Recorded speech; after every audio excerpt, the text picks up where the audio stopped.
mchakato muhimu sana katika nchi yoyote ya kidemokrasia.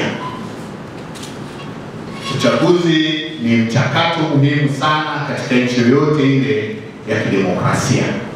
Sasa kwa sababu ni mchakato, maana yake pia unaleta wadau wengi sana katika swala zima hili la uchaguzi.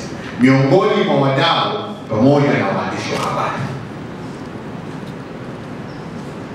Sasa kama mchakato wa uchaguzi ni tukio muhimu katika nchi ya kidemokrasia na sisi ni wadau katika mchakato huo, maana yake tunao wajibu mkubwa sana. Tunao wajibu mkubwa sana, wajibu ambao kama tumekubali kuwa waandishi wa habari ni lazima tufanye kwa namna ile ambavyo tunastahili kufanya. Kadri tutakapokuwa tunajadiliana tutaona, lakini niwakumbushe kama ni wajibu, na siku zote ninapopata fursa mimi napenda kuwakumbusha watu.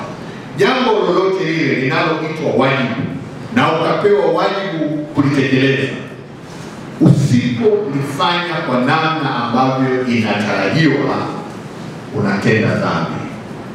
Wakatoliki ni wangapi ndani? Wakatoliki tunakumbushwa, tunaungama kwa kutotimiza wajibu, si ndio?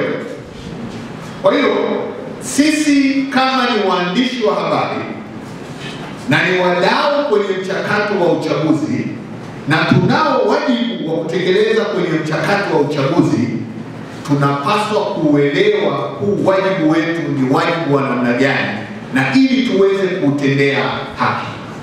Kwa sababu kinyume na hapo tutashindwa kutimiza wajibu huo, na tusipotimiza wajibu huo tutatenda dhambi ama tutaleta output ambayo haikutarajiwa. Malimbo alizungumza kwamba wakati fulani tusipofanya kazi zetu vizuri tunaweza kuingiza nchi kwenye changamoto, si ndio?